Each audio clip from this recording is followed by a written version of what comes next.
Kenali minit. Terdapat dua jenis jam. Yang pertama, analog, iaitu yang ada jarum di dalam. Dan yang kedua ialah jam digital, iaitu ada nambuh sahaja. Bagi jam digital, kita tak ada masalah sebab waktunya akan ditunjuk. Jadi, kita hanya baca nambuh sahaja. Tapi untuk jam analog, kita kena tahu pengiraan untuk kira minit. Jadi, kita akan belajar untuk mengenali minit dalam jam analog. Apakah itu minit? Minit adalah satu jangka masa yang bersamaan dengan 60 saat. 1 minit bersamaan dengan 1 pusingan jarum saat. Jarum minit adalah jarum panjang dan bergerak lebih laju daripada jarum jam. Ini adalah satu contoh jam. Jarum yang pendek adalah jarum jam dan jarum yang panjang adalah jarum minit. Jarum jam menunjukkan nombor yang ada dalam jam. Jadi bagaimana pula dengan jarum minit?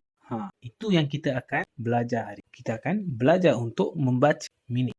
Perhatikan jam ni betul-betul. Terdapat garisan yang kecil di antara nombor-nombor yang ada dalam jam. Jarak di antara satu garisan kepada satu garisan ni dipanggil senggatan. Satu senggatan ni adalah 1 minit. Baik, jom kita kira berapa senggatan yang ada di antara 12 hingga 1. 1, 2, 3, 4, 5. Ini bermaksud jika jarum minit menunjukkan 1 minit pada masa itu ialah 5 minit. Kita ulangi langkah yang sama untuk cari minit pada nombor 2, 6, 7, 8, 9 dan 10.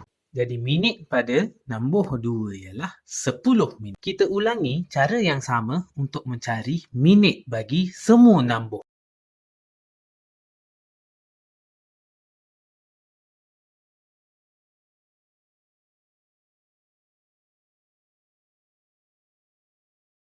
Daripada hasil kiraan tadi, kita boleh buat konklusi bahawa satu pusingan lengkap jarum minit adalah 60 minit. Seterusnya, jom kita tengok pecahan dalam masa. Perhatikan pecahan masa yang terdapat dalam jam ini. Kita boleh pecahkan kepada 3 bahagian dalam jam. Yang pertama, 15 minit. Yang kedua, 30 minit. Dan yang ketiga, 45 minit. 15 minit kita boleh sebut sebagai suku jam. 30 minit kita boleh sebut sebagai setengah jam. Dan bagi 45 minit kita boleh panggil 3 suku jam. Contohnya, kalau sekarang pukul 1.30, kita boleh sebut sebagai 1/2.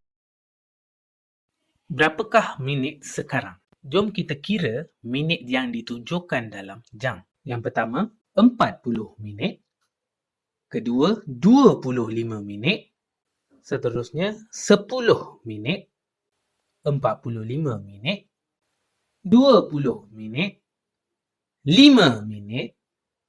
55 minit. 30 minit. 35 minit. Dan akhirnya 50 minit. Baik, itu sahaja. Terima kasih.